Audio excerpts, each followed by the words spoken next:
What up, though?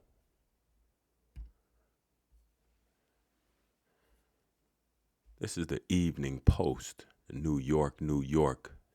The Evening Post newspaper. Wednesday, June 16th, 1830. The year is 1830. No person convicted of perjury shall be capable of being a witness in any case, nor shall any Negro, mulatto, or Indian be admitted to give evidence but against or between Negroes, mulattoes, or Indians. This is 1830. This is before the time when, quote, slavery, end quote, was abolished. This is before that time. So who are the Negroes, mulattoes, or Indians? Well, they're the same people. They're Americans. Specifically, they're American Indians. They just look different from one another. Just like if you had a family reunion, your family members, their complexions are different. The shape of their noses are different. The shape of their lips are different. The other instance which we shall cite may find in a law passed by the Territorial Assembly of Tennessee in 1794 entitled An Act to Amend an Act Establishing Courts of Law,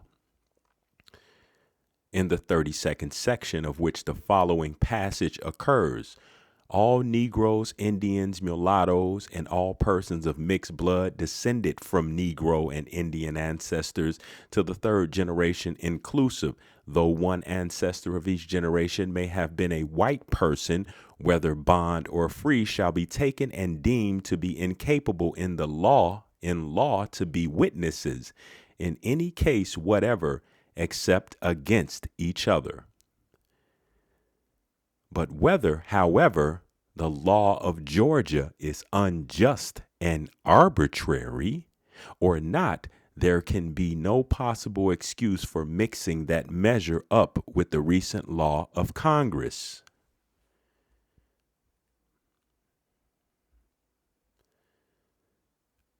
Providing the means for a removal of such of the Cherokees as prefer to form a nation by themselves on the fertile plains west of the Mississippi to remaining within the limits of a state. The law of Congress is a wise and humane law, and the great body of the people view it in that light.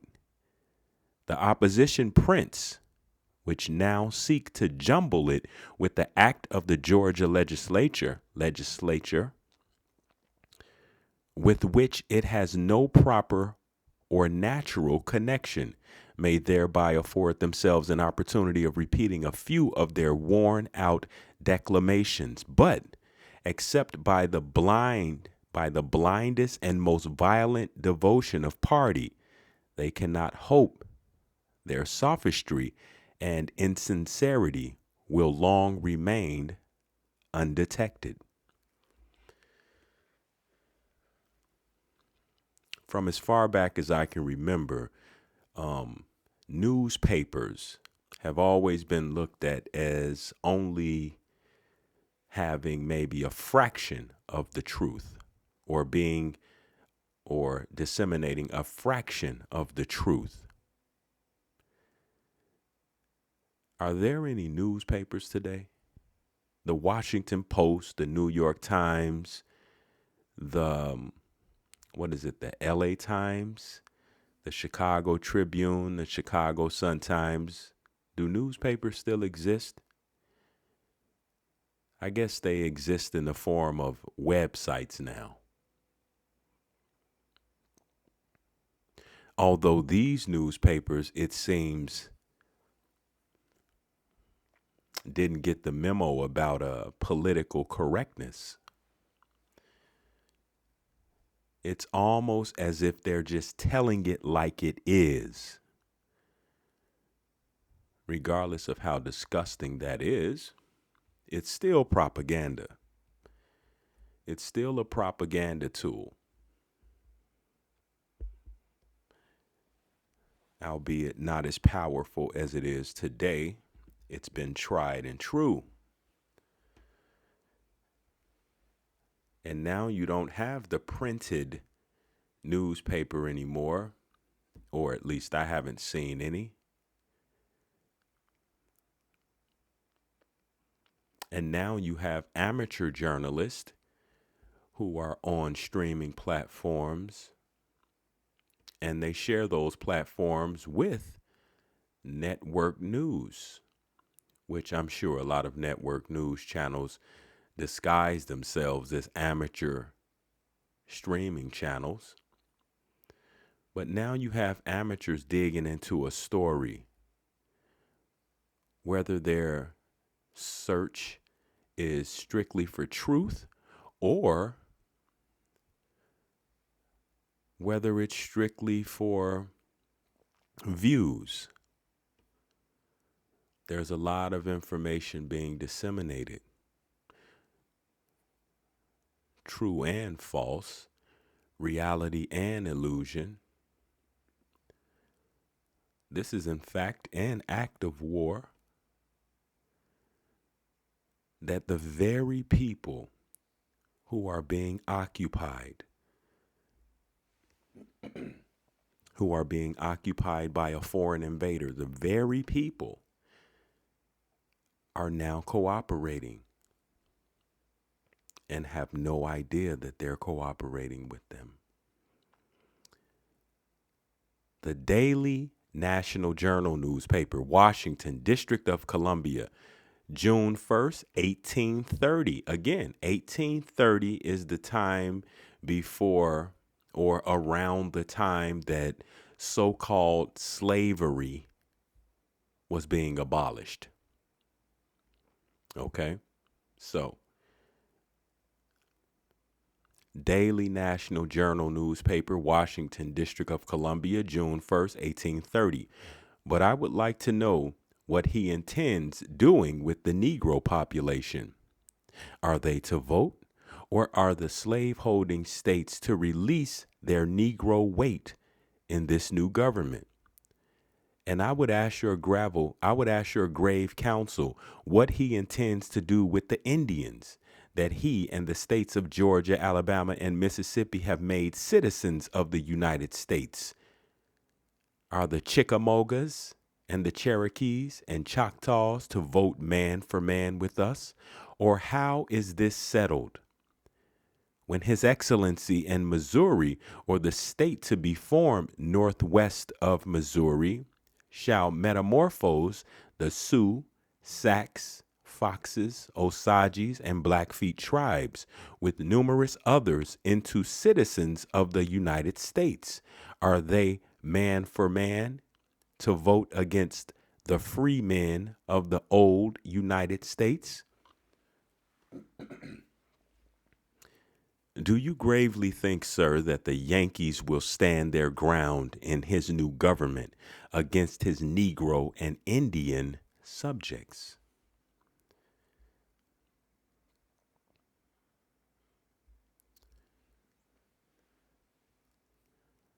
The Arkansas Gazette newspaper, Arkansas Post, Arkansas, Tuesday, June 8th, 1830.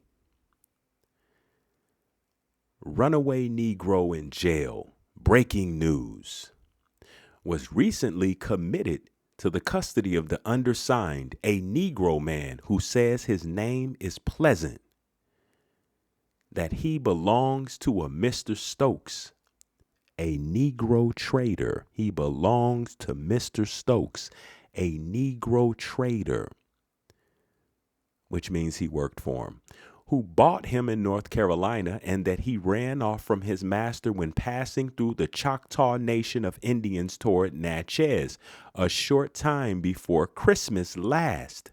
So Pleasant broke off from his Negro boss when passing through the Choctaw Nation of Indians. Now, I don't know about you, but being from the place that I was born, if you in the car riding through random neighborhoods You're not just going to jump out in any neighborhood and call yourself running through there and trying to acclimate and all that. No, it might be the last time. It might be the last place you ever step foot. So for Pleasant to run away from his Negro boss when passing through the Choctaw Nation of Indians, I think Pleasant might have blended in. He is a stout-made fellow, 5 feet and 5 inches high, about 26 years of age, and has a small scar over his right eye. The clothing he wore when committed to jail was a pair of striped cotton pantaloons and a coarse cotton shirt, and carrying a bundle consisting of 2 pair of blue cotton jeans pantaloons, 1 striped cotton vest, 2 cotton, and 1 fine linen shirts. The owner of said Negro is requested to come forward, prove his property, pay charges, and take him away. Otherwise, he will be disposed of as the law directs. J.W. Boone, Sheriff of Chillicothe County.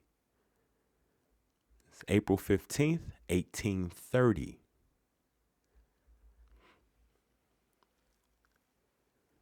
Republican Banner newspaper, Nashville, Tennessee, November 4th, 1830. Committed to jail. Breaking news. Committed to jail of Davidson County. A yellow Negro boy. Yellow Negro. Now, I remember hearing speeches here and there from Malcolm X where he said the red man, yellow man, black man, this and that. They always considered the yellow man to be Chinese or the new Chinese, because the Chinese that you don't see on TV, just like the Mexicans, that the indigenous Mexican, the indigenous people of that soil portion that they call Mexico, the indigenous people, the dark brown people, the brown people, the shades of brown people are the people who you don't see in the media. And they call these people Afro-Mexicans. When in fact here we have a yellow Negro, which means that a Negro is not just determined by the dark brown complexion. It's more than that. It's more than even the shape of the nose or the lips, because in each of your families, you have many people, some red bone, some yellow bone, some brown, some dark brown, some French vanilla, some lemon meringue. And you know, these people all have their own unique features, but it's something that connects all of you. This is the thing that they call Negro. The thing that connects all Americans to this soil. A yellow Negro boy about 16 or 17 years of age who says his name is Beverly and that he belongs to Jesse Cage of Sumner County, living on Station Camp Creek, 5 miles west of Gallatin. The owner is requested to come and prove his property, pay all charges, and take him away, or he will be dealt with as the law directs.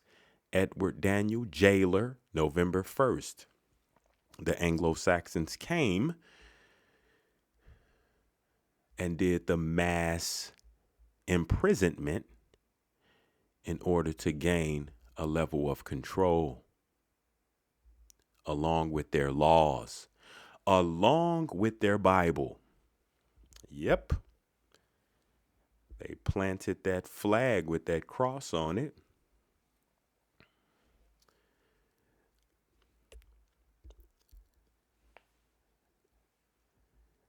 And gave us that story. And it has been wreaking havoc ever since.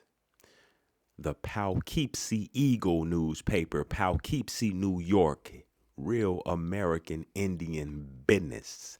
The Poughkeepsie Eagle newspaper, August 12th, the year is 1800.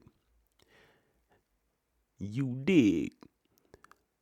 The Indian student from Susquehanna's utmost shades, where savage tribes pursue their game, his blanket tied with yellow strings, the shepherd of the forest came.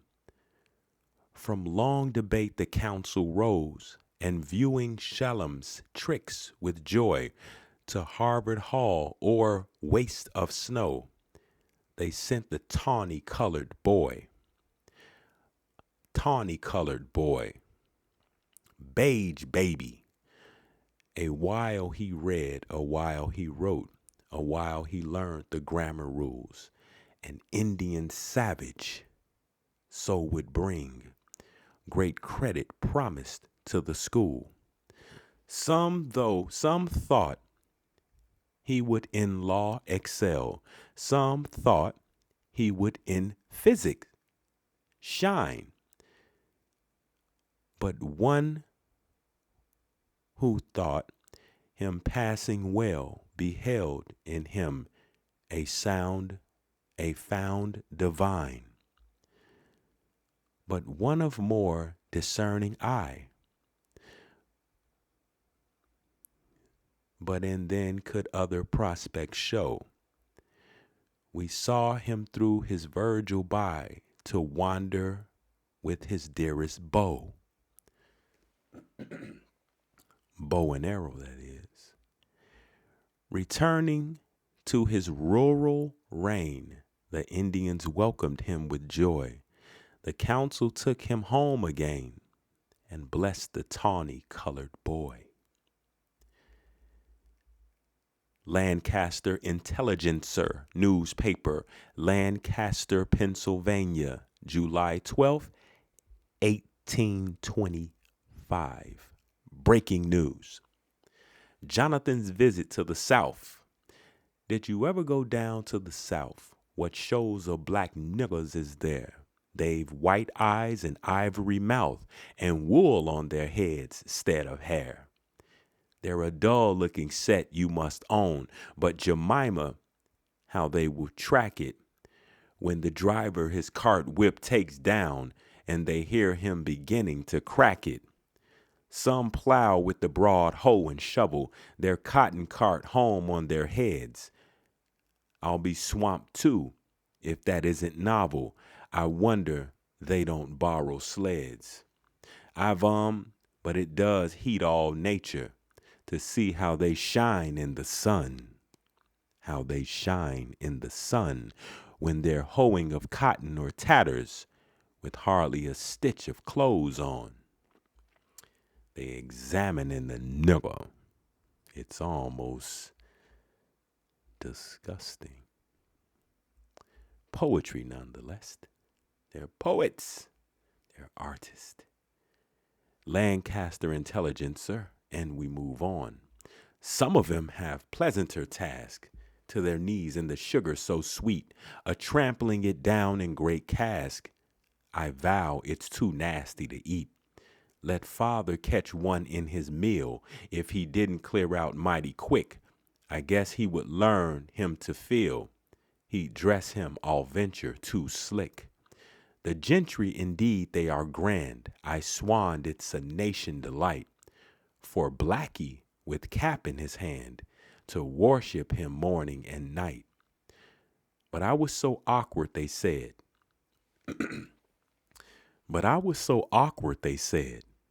The niggers said he was awkward. My clothes was so mortally coarse. Yeah, he had on a 6-piece suit in 1,000-degree tropical weather in the South. The ladies a few compliments paid and laughed till they seemed to be hoarse. As I once by a rich man's did pass, I never in all my born days seed a prettier dressed yellow lass. I'll be bound they live well here ways. Cousin Ichabod, he was along. Thought the children was monstrously tanned. I said he was certainly wrong, but there's too many such There's too many sick in the land. At night you be tickled to hear a dandy as gay as you please, call an ebony lassie his dear, while he gives her an enormous squeeze. They thought me a natural fool. They thought he was a natural fool. They said it. You a natural fool. You a natural fool with that 6-piece suit on, tights, slippers, tall collar, ruffles, smelling like lunch meat, pasty. They thought me a natural fool because I found fault with such things. Yet it's wrong, for I learned at our school that lewdness is practiced by kings. There is a heap of queer things to be seen. I don't know, remember 'em have, but if I ever go there again, you may call me eternal great calf. Selma Dollar Times newspaper, Selma, Alabama, July 9th, 1870. The new sheriff of Greene County entered upon his duties last week by shooting a Negro who resisted the law. And you thought Negroes was running around Kunta Kinte'd up. And again, this is 1870, so this is around the time when it is said that slavery was abolished. But yet, the new sheriff of Greene County, Alabama, where generations of my people are from, Greene County, Mount Hebron, Boliggy. The new sheriff of Greene County entered upon his duties last week by shooting a Negro who resisted the law. Yeah, the nigger probably tried to take his gun. Southern Republican, Demopolis, Alabama, Wednesday, August 31st, 1870. And no mention of a Native American with the two braids that looks like a cross between a Chino, a Siberian, and an Anglo-Saxon Spaniard. We haven't heard anything about a Native American. You know why? Because right now we're talking about you. We're talking about the American Indian, or the Negro, or mulatto, or any name the Anglo-Saxon choose to give you. Why you accept that? The murder of Burke and the enforcement of the 15th Amendment. That the murder of Richard Burke, a colored member of the Alabama legislature at Gainesville on the night of the 18th of August, was a diabolical outrage. None will have the hardihood to deny. That it was a democratic movement for political purposes, some will deny. But the fact that murder was committed in the interest of the Democratic Party can be proven. A Republican meeting had been called to meet at Livingston on the 13th, but before the day arrived, the Democrats professed to receive information in some mysterious manner that the Negroes were going to the meeting armed, and so claimed an excuse for themselves to assemble in large numbers and prevent any Republican meeting or Republican speeches. You didn't think that was going on in the 1800s, did you? You thought it was all Kunta Kinte. You thought it was all shackles on the neck, wrist, and ankles. But those shackles that you thought were rusted steel were actually gold. Question mark. And you didn't think it was, you didn't think about the mysterious manner that the Negroes were going to the meeting armed, and so claimed an excuse for themselves to assemble in large numbers and prevent any Republican meeting or Republican speeches. The most reliable estimates placed the number of armed Democrats at 500. With this demonstration, it is needless to say that freedom of speech was suppressed. The democratic principles triumphant for the time being. A few Negroes brought their guns with them, as is customary with many, even when going to town to trade. A foolish and silly proceeding at any time. On learning that the meeting had been dispersed, they started home on the Gainesville Road, but were overtaken and disarmed by the Democrats, and many of those without arms were maltreated. Since then, the Democratic rioters found it convenient to discover that Richard Burke, a very old colored preacher and member of the legislature, gave an order for the Negroes to go to Livingston with arms, and taking this rumor as the best excuse they could find, 50 of the brave and chivalrous Democracy attacked the poor old man in his sleep and murdered him. R.I.P. Burke. From threats made by many to the effect that the Negroes shall not vote anymore, and that no more radical meetings shall be held in Sumter County. Sumter County, and they're speaking of Gainesville. I was just doing some genealogy stuff, and one of my third great-grandfathers was born in Gainesville, which is not far from Greene County, Alabama. He was born in Gainesville, Alabama, Sumter County. And he later moved to Greene County, Mount Hebron, Boliggy, where he had many children, and his children had many children.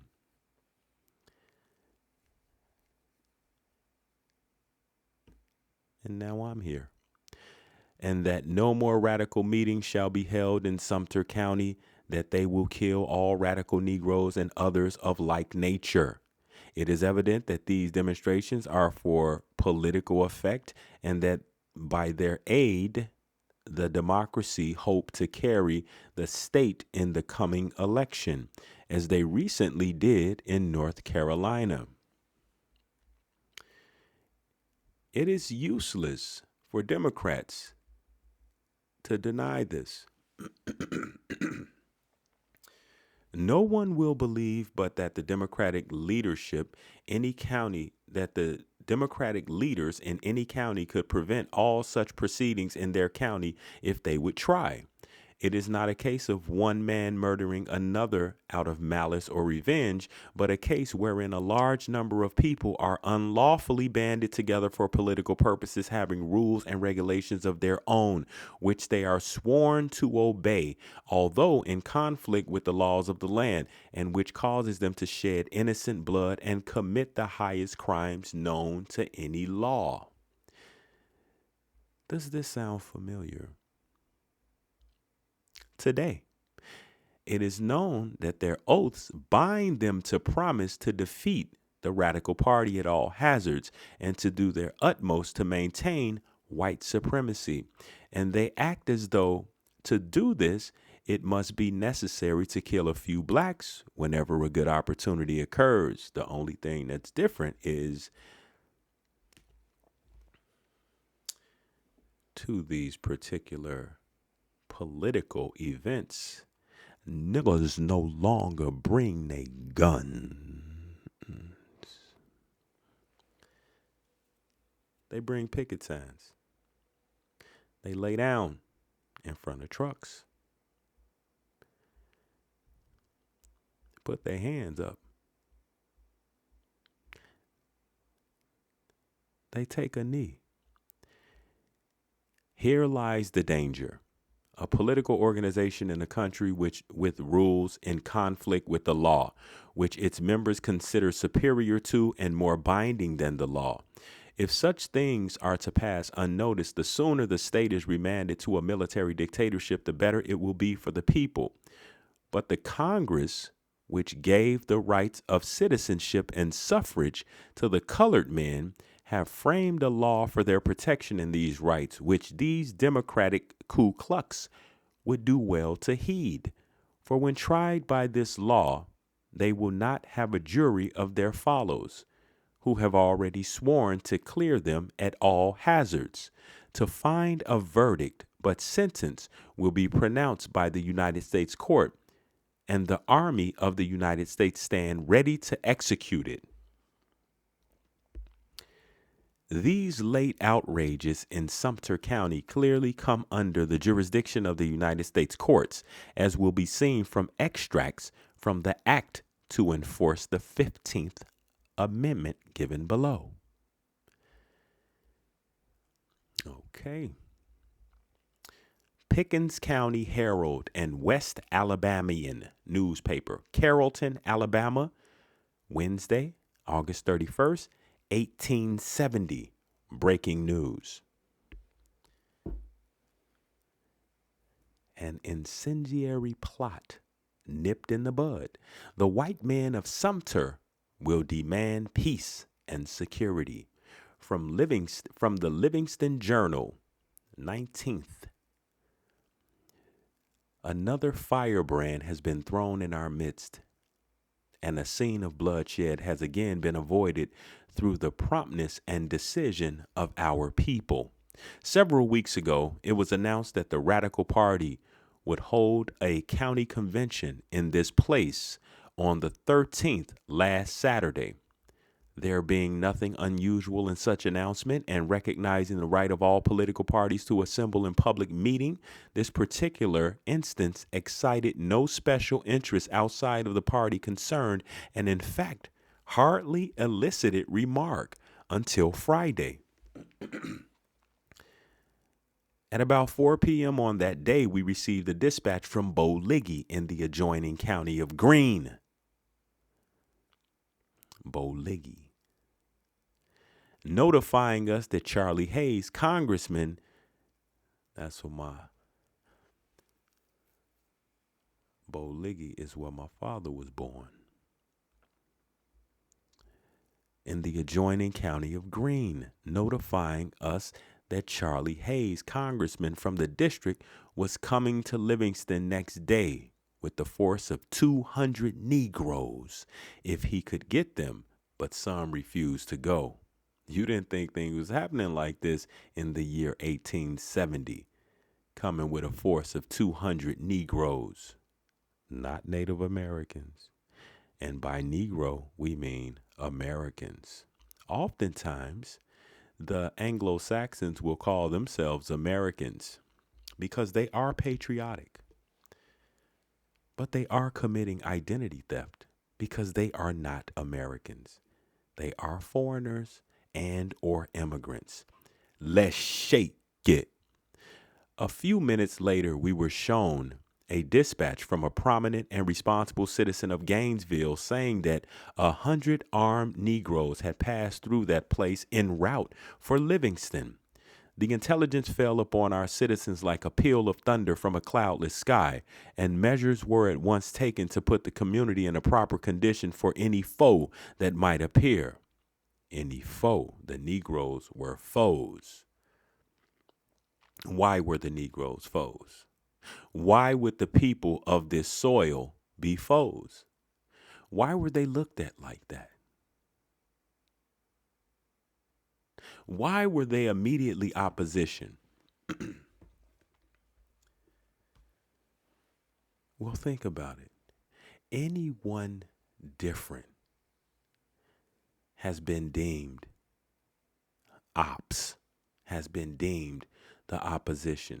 Think about when you hear weird stuff speaking about aliens from outer space. It's always in the vein that the aliens are coming to go to war with us. See? Always. It's never that the aliens are the aliens from outer space, from quote, outer space, end quote. Ugh. Are coming to chop it up.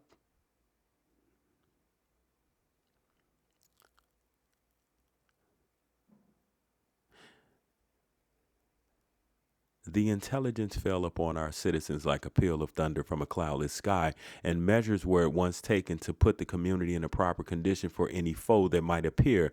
The coolest heads could not intercept these warlike demonstrations in any other way than as inviting a conflict. This view was strengthened by a dispatch received at 10 o'clock at night from Demopolis from a gentleman who had just passed down the river on a steamboat. He reported seeing several squads of armed Negroes on the river bank at various points between Jones Bluff and Demopolis, at least one of them numbering as many as 30, and all of them having Livingston for their destination. Without knowing anything of the proposed meeting at the place or of the purpose of the Negroes, the gentleman deemed it his duty to stop at Demopolis and apprise us of what he had seen. The party approaching from the direction of Gainesville, and which was subsequently ascertained to be from Warsaw Beat, went into camp for the night about 2 miles from the town. At an early hour next morning, a portion of them entered the town without arms, apparently for the purpose of making observations. Finding Hayes had not arrived, that none of their accustomed leaders were on hand to confer with them, that the Negroes in town were quietly pursuing their usual avocations, that the drinking saloons were closed, that our citizens were on the alert, and considerable numbers of whites from the surrounding country assembled, they evidently became apprehensive. A few of them at once left for home, while others kept up frequent communication with the reserve in charge of their guns. On the outskirts of town, the promptness of the whites had evidently dampened whatever hostile intent they originally had, and not an armed Negro appeared on the streets during the day. Toward noon, several citizens of Gainesville arrived and stated that not less than 100 Negroes with guns had crossed Noxubee Ferry the day before coming to this place. Some gentlemen of Gainesville tried to dissuade them from coming in that way and urged them to deposit their arms until their return, as there was no occasion for going armed, and to do so would possibly result in bloodshed. I think that's what they was looking for. A few of them took this advice and left their guns. In reply to inquiries made as to their objects in going to Livingston, the uniform answer was that they had been ordered to go there to the election and to take their guns. This order was said to have been communicated to them the Sunday previous at church. That's a vast difference of what you're told to do at church today. The day wore on quietly until shortly after noon, when it was stated that a Negro had left town with 2 bags of buckshots. A small party of whites started after him to ascertain from whom he had obtained them, and soon afterwards firing was reported in the direction taken. A strong party at once set out for the reported scene of action, but the report of firing proved unfounded. A number of Negroes with arms in their bands were encountered, however, and being ordered to disperse, refused to do so. Their arms were then taken from them and brought to town. Really? They refused to disperse, and somebody took their guns. Upon drawing the loads, every gun was found charged with what is known as blue whistlers, a ball something larger than buckshot. One gun contained 26 of these. Among the arms was a pistol made by cutting off a U.S. musket some 4 inches below the lock and about 8 inches above it. A sawed off. Nickel has always been the same. They ain't never gonna change.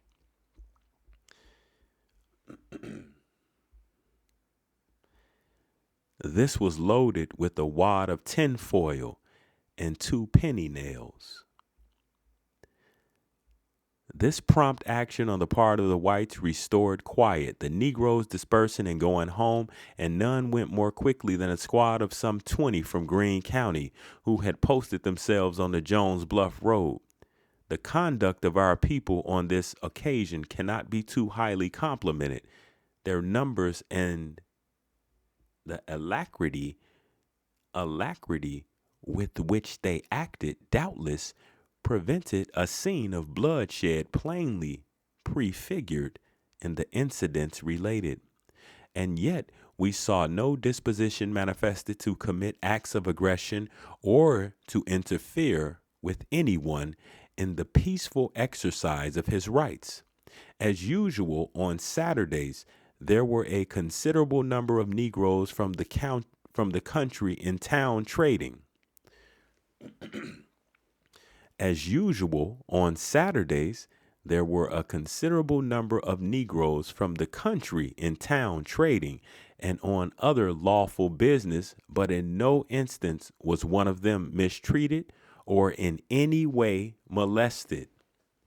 Okay, this is 1870, the Pickens County Herald and West Alabamian newspaper. Wednesday, August 31st, 1870. You thought you knew. You thought you knew. You thought you knew what was going on. You call your ancestors slaves and you do it proudly. You stick your chest out when you call your ancestors slaves. You call them foundational black Americans. You call them black. You call them African Americans. You call them slaves, and you do it with your chest out. But as usual, on Saturdays, there were a considerable number of Negroes from this country in town trading, meaning they were trading things with other people who weren't necessarily Negroes, who weren't necessarily other Americans, and on other lawful business. But in no instance was one of them mistreated or in any way molested. See? We heard the remark made repeatedly that if the radicals desired to hold a political meeting, they would not be interrupted. But if they persisted in assembling the Negroes under arms, it would be regarded as a menace and would be resisted at all hazard. We endorse this sentiment fully and advise that as a measure of public safety, it be adopted as a rule of action.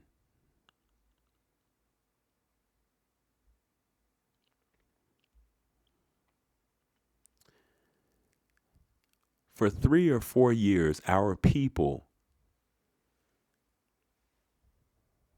have been subjected to constant harassment and peril through the action of a few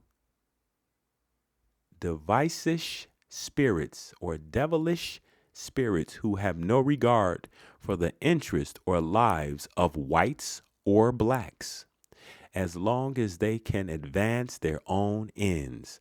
Forbearance has been met with renewed aggravations and been mistaken for cowardice. The time has come for determining whether peace, order, and security shall reign, or the community be left at the mercy of incendiaries and their ignorant but obedient dupes or dopes.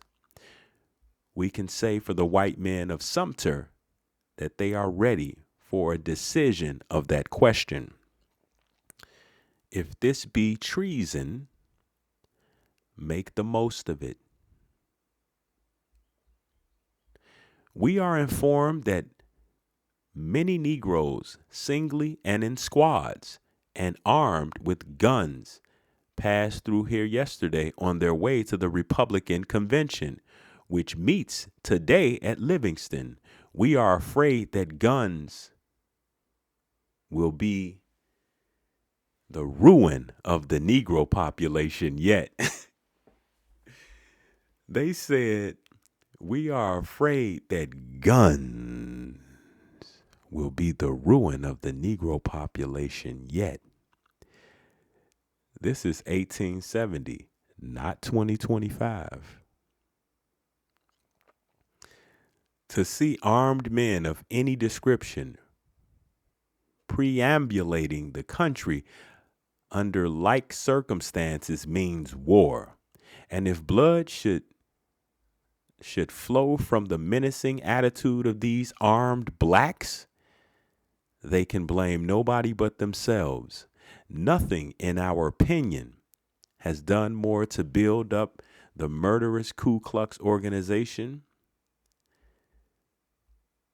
than that of Negroes going armed to all public gatherings. Niggas going armed to all public gatherings.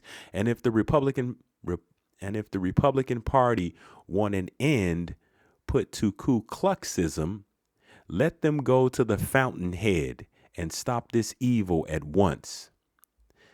That party numbers among its members many influential and patriotic men, and these should see to it that this dangerous nuisance is tolerated no longer. It stinks to heaven and should be speedily removed ere it sinks their party by its superincumbent weight of odiousness. With rare exceptions, no man, be he white or colored, no man, be he white or colored, they're only making distinctions between two types of people that are in America, the white or the American. Need fear violence in this country on account of his political opinions, race, or previous condition, and any man who would teach otherwise is a bad counselor and should be shunned as if he were the devil himself. We understand that the telegrams reached here last night and this morning from Livingston of such a nature as to induce several of our citizens to go there prepared to aid the citizens of that place in preserving the peace. Gainesville News. Again, this is 1870, not 2025.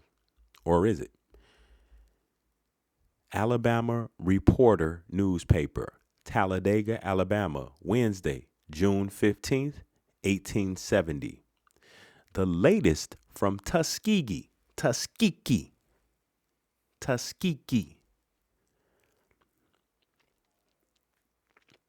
I also have relatives who are born in Tuskegee. Quite a few. Do you? You probably do too. Yeah. If you took the time to do the meticulous and extremely fulfilling work of genealogy, you probably got some people who live there or was born there in Tuskegee, in the warrior land. June 10th, 1870. Now that the minds of men have grown calm and the truth begun to prevail, you will doubtless wish to be informed as to what has been the real state of affairs at this place for the past few days. of tumult and excitement, and what were the actual objects sought to be accomplished by those who were active in fomenting the disturbances.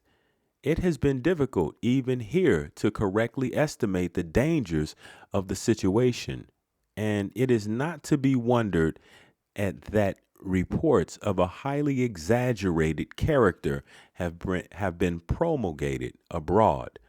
The difficulty, as you are already aware, originated in the disorderly proceedings of a meeting of the Radical Club at Zion Church, situated in the suburbs of the town on Saturday night last. Alston had previously been elected president of the club, defeating several appointments. A bitter state of feeling had been engendered in consequence thereof, and the friends of the defeated candidates, who also differed from Alston on points of party policy, were present at the meeting, and strenuously opposed every measure suggested by Alston. It seems that the principal point of difference between the factions is the propriety of retaining white men in the party. Alston and his friends advocating the policy of discarding the white element and making it a purely Negro party, and the other faction opposing this measure. So great a state of disorder and confusion was at length produced that it was found necessary to adjourn the meeting without any of the objects for which it had assembled having been accomplished. This is the Alabama Reporter newspaper, June 15th, 1870, on a Wednesday.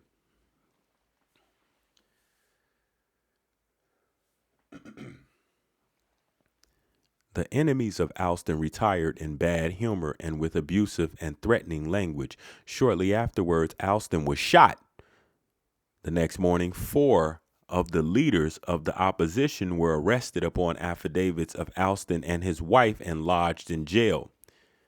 The Negroes and 1 or 2 of their white coadjutors demanded of the officers that they arrest every person whom they might designate without affidavit being made.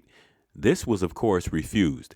Alston and his friends issued from their headquarters orders to all the Negroes in the country to repair immediately to Tuskegee with their arms for the purpose of taking matters into their own hands.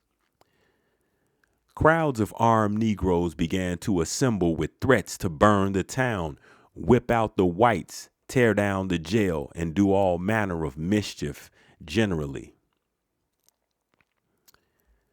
Guards were stationed on all streets in the vicinity of Alston's residence, and all white men halted and denied passage. On Monday, the Negroes in the country continued to leave their work and come to town. The sheriff, finding it impossible to disperse them by virtue of his official authority alone, called into service a posse of citizens to assist him.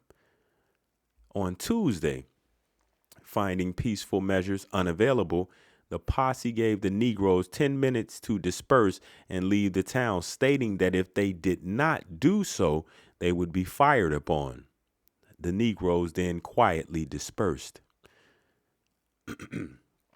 All day long, however, reports of the presence of considerable bodies of armed Negroes at various points in the surrounding country were brought to the town, and with such a degree of authentication that it was deemed safe to call into service additional numbers of citizens. Many of these reports were doubtless exaggerated, and yet it is the general opinion that had not prompt and efficient measures been taken by the whites and the authorities, much damage would have been done. The Negroes had been made to believe that Alston was an officer of superior authority and that they were compelled to obey implicitly any order he gave them. And they did actually exhibit a readiness to do whatever he might command in opposition, even to the civil authorities themselves. If the company of Negro militia from Montgomery had persisted in their intention to come to Tuskegee, a bloody drama would have enacted, and not one of them would ever have returned to tell the tale. They may well thank General O'Lanton that he interfered to prevent their coming. Governor Smith, as you aware, came up on Wednesday, bringing with him a company of U.S. troops, which he left at Omaha or Chehaw until he could get definite information as to the situation of affairs. He stated to the sheriff that as the civil authorities had proved efficient to preserve order, he would much prefer that no troops should be called for. The citizens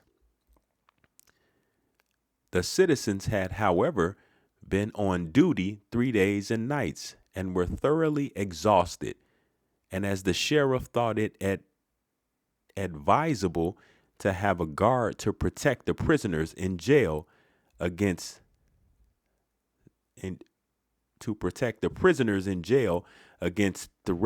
threatened violence, he requested that the troops should be sent to town. The request was complied with, and the company has been on duty since, but will return to Montgomery this afternoon. The action of the governor while here was sensible, prompt, efficient, and impartial, and entitles him to the thanks of good citizens.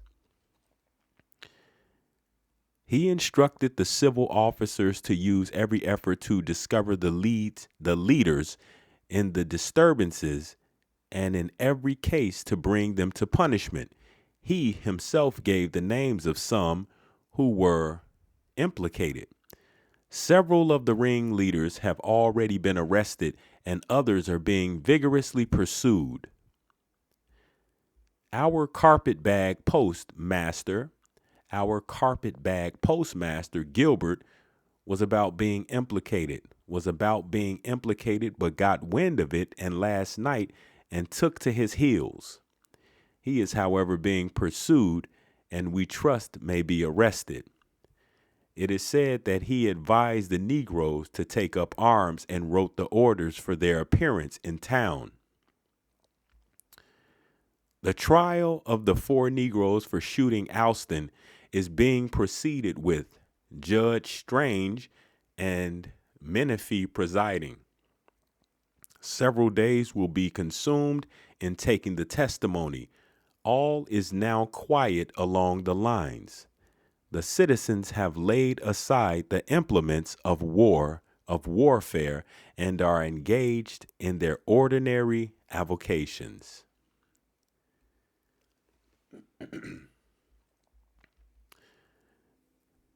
Breaking news. The Memphis Daily Appeal newspaper, Memphis, Tennessee, Tuesday, June 14th, 1870. The Negro War at Tuskegee has subsided. General Clanton intervened and put a stop to it. The Negro War at Tuskegee has subsided. General Clanton intervened and put a stop to it. The Negro War. Ain't about no Negro wars. You heard about Indian wars, right? Right? Breaking news. Memphis Daily Appeal newspaper, Memphis, Tennessee, Tuesday, June 14th, 1870. A tall woman named Mosby stole a pretty girl, 13 years old, from the Sisters of Charity School at Vicksburg last Friday.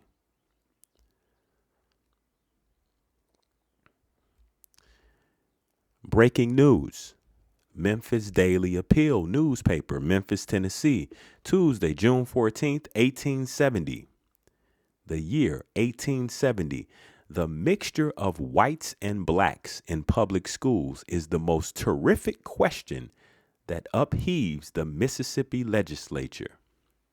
The mixture of whites and blacks in public schools is the most terrific question that upheaves the Mississippi legislature. This is June 14th, 1870. I didn't say 1968. I didn't say the 1960s. When MLK was pushing for little white kids and little black kids could all play together and everything could be wonderful. This is 1870. The mixture of whites and blacks in public schools is the most terrific question that upheaves the Mississippi legislature. When you don't interfere and you leave people alone, guess what happens? Nature takes its course.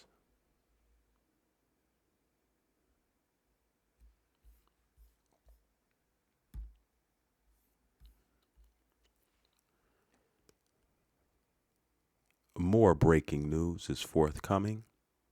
Until then, do the right thing.